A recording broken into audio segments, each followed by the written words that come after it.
bad day for global football and a bad day for Qatar.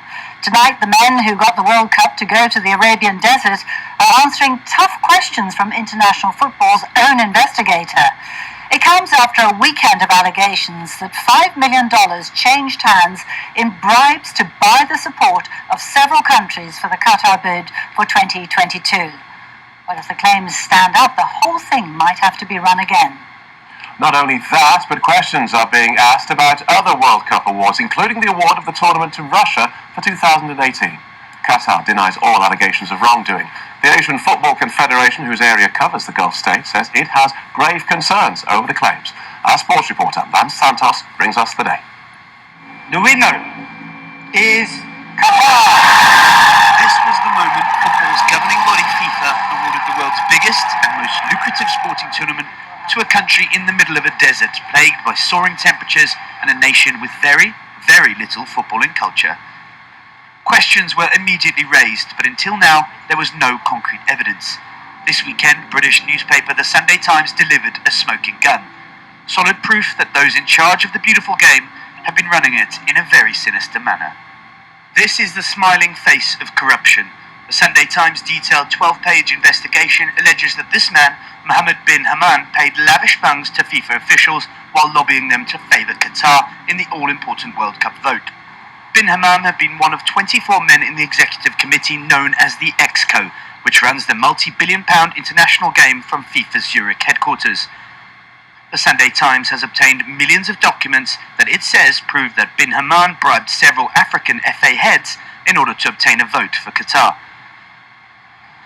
The report has been met with an outpour of concern from politicians and former football executives.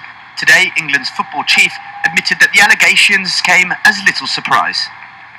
Well, I think it's always been surprising that a lot of people in football, I think, were surprised that the 22 World Cup went to Qatar. I mean, it's a fairly small country with no real footballing tradition. And of course, for a summer tournament, impossible to play there because it's too hot. So I think many people were surprised when it went there. So I don't think they'll be surprised that perhaps there are suggestions that it wasn't all above board. Qatari officials are today meeting with Michael Garcia, the New York lawyer who's already conducting a long-running inquiry into the 2018 and 22 World Cup bids and has previously said to have had no concrete evidence. The Sunday Times has given Garcia its report, which could result in the World Cup bids being rerun. Qatar has come under the spotlight since being awarded the tournament. Claims of it being bought date back to 2011. Just last month, Sepp Blatter admitted that awarding the World Cup to Qatar was a mistake. With temperatures set to soar past 50 degrees come the first game, it's said to be impossible to play in, let alone be safe for travelling fans. The Qatari government has also been accused of breaching human rights laws. In the last 2 years alone, 964 workers have died whilst working on World Cup construction sites. It's a figure that's expected to rise if Qatar keep the World Cup. FIFA's already shattered reputation is now at breaking point. Suspicion has always been there, billions of dollars has always been at stake, nations have always been desperate for votes, and football's governing body has at times resembled a slick, organised crime unit. Now, with the evidence out in the open, will the so-called smoking gun fire any bullets? And if so, who will be held accountable? Heidi Blake wrote the Sunday Times article. She spent months researching the bribery allegations alongside her colleague, Jonathan Calvert. Heidi Blake joins us now on the phone from Birmingham. So, Heidi, FIFA's dealings have long been dogged by allegations of corruption. What made you think there might be fire here as well as smoke? Well, when we got hold of these documents, we were astonished by the amount of detail they contained of the activities of a man called Mohammed bin Hammam, Qatar's top FIFA official at the time of the vote. And we began to look at him and we could see all sorts of activity in which he was lobbying members of the executive committee to back Qatar, and he was running a campaign to drum up support. But the point at which we realised that we had something very serious on our hands was when we uncovered a slush fund that he was using to make payments directly into the personal bank accounts of football officials. It was a bank account which was operated by his private company, Chemco, and there were a number of bank accounts associated with it which were all being used to channel these payments, and that's when we knew that we had something really very serious. Okay, so it's worth pointing out at this stage that everybody involved denies any wrongdoing. You've said that there are more allegations in the pipeline. Are you talking about other FIFA decisions and other football associations? We have a mountain of evidence that we are continuing to trawl through, and we have plans to continue publishing for the next few weeks at least. The evidence all centres on the Qatar 2022 bid and Mohammed bin Hammam's role in it, but certainly we can see his dealings with a number of very senior figures from world football, and we'll be continuing to expose those dealings over the coming weeks. There was an investigation. FIFA had already launched its own investigation led by the American lawyer Michael Garcia. Why do you think it took you as a journalist to get this out there rather than FIFA? Well, that's a very good question. Michael Garcia is investigating, and he has been investigating allegations of corruption in the bidding process for 2 years now, and our understanding is that as yet he hasn't found a smoking gun, and he's still not ready to report finally for some months.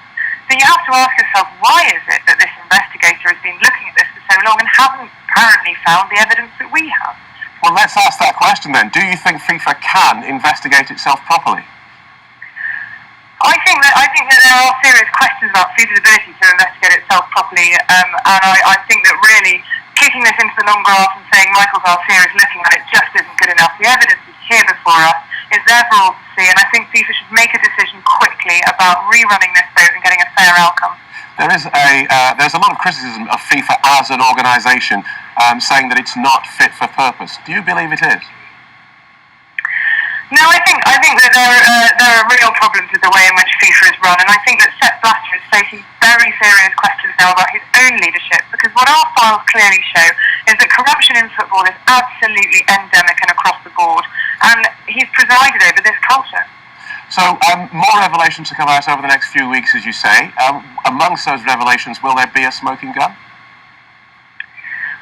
Well, that's sort of for the world to judge, but I think that we've got some extremely serious evidence, and we're going to continue to put it out there, and we really hope that FIFA will see that it's time to rerun that vote and get a fair outcome.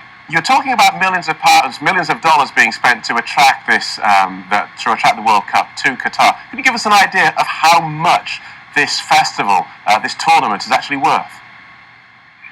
Well, my understanding is that hosting the World Cup is worth potentially billions of dollars of revenue, although of course it's also a very expensive tournament to put on, and so it's possible that the host might actually lose money. But for Qatar, this is never really about the revenue. This is about reputation.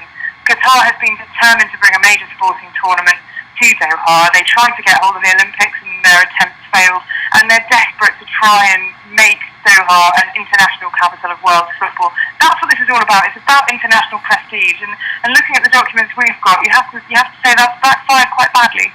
Heidi Blake in Birmingham, thank you so much for joining us. Thanks a lot. Well, we will now look at the legal implications of these corruption claims with Stefano Lucatello, who is a senior partner at Kobalt Law International. Thanks for joining us. Do you think there is enough of a smoking gun in the revelations that have been published so far? I mean, we're hearing there's more to come, but do you think there's enough of a smoking gun? As a lawyer, I'd hedge my bets and say that Sepp Blatter and his team haven't covered themselves in glory so far. Heidi said that there'll be more stuff to come out, and I'm sure that if a journalist says so, there will be more harmful stuff to come out. Yeah. Is the line between generous hospitality and bribery clear? Absolutely clear. One is one side of the rule and the line, and one is quite clearly the other side of the rule and the line. You can take people for a drink and a meal and talk to them about what you wish them to do, but you should not influence them any more than is required on the right side of the line, not the wrong side of the line. And here, bin Hammam has gone the wrong side of the line by not actually talking to the people who actually had the final vote, the 4 critical African Executive Committee members, but he's talked to people below them who would cause so much of a groundswell that their opinion would be so swayed that it would go in favour of the country that they did eventually vote for. Nevertheless, in the end, it's a secret ballot. They won't reveal the secret ballot, will they? And that will be what will be the difficulty, won't it? That's one of the difficulties, but the other difficulty as well is, for example, Tahiti's member was banned from voting, but he had his legal fees paid for by bin Hammam, so that he could make an appeal, so he would not be thrown out, so that his deputy David Chung would not vote for Australasia. And of course, the Australians, this is another point, the Australians are now watching what's happening because they're wanting to come back into the fray. It may also be that the Australians put a bid in for Australia to come back in very, very seriously at this moment in time. So let's talk about the process then. If these allegations are found to be true, is it clear what would happen next? Would it be a revote? Might they just go through the last shortlist? The first thing to say is that the investigator is a semi-independent investigator. He is not an independent investigator. He can tell the fair play judge Eckert in Germany what to do, what he thinks should be done. Eckert doesn't necessarily need to follow that. He can implement his own rules, he can sideswipe it, he can go whichever direction he wishes. He doesn't necessarily need to do anything about it. He can say, yes, I understand, I hear, but I'm taking this course of action, which may be totally contrary to what Garcia says. Is this embarrassing for Mr. Garcia? I think it's embarrassing for everyone concerned, starting from Sepp Blatter, who in my own personal opinion should have stepped down in 2011 when there were all sorts of other allegations against him. Is it embarrassing for everyone concerned? Yes, because it shows that FIFA is not, it's not an independent organisation. It isn't playing for the fair play of football. After all, how many footballers and how many football teams have fair play and respect exhibited on their football shirts? Shouldn't the authority that governs them, the body that governs them, also be playing by the same rules? This is going to lead, well, you're the lawyer, is this not going to lead to a cascade of legal action? If Qatar loses it, they will probably appeal and sue, and then you've got all the countries who lost out who are all going to sue. This is going to go on and on. There's going to be one more, if not many more, legal actions against FIFA because look at all the stadia that are partially built or built. What's going to happen to those? All the money that's been spent there, the promises that have been made about future journalistic interviews, TV rights, Fox, and all the other channels that have gone into this. This is the start of a floodgate opening for many, many legal actions all over the world against one organisation, FIFA. It's not going to be good for Sepp Blatter. He doesn't want this. My advice to Sepp Blatter is stand down now. And we've got the World Cup just about to start. This is going to cast a huge pall over it, isn't it? Qatar should never have had this, in my own personal opinion, because it's not a footballing nation. It should have gone to a nation. It's hot, and people bake. Over 930, let alone the slavery allegations, all the other allegations. 930 odd people have died building these stadia so far. It's not good. Let's play fair. Let's have it go to a nation that really loves football. Australia, USA, Japan, South Korea, whatever. But Qatar really doesn't really have any right to it. Stefano Lucatello, senior partner at Kobalt Law. Thank you. Thank you. Thanks.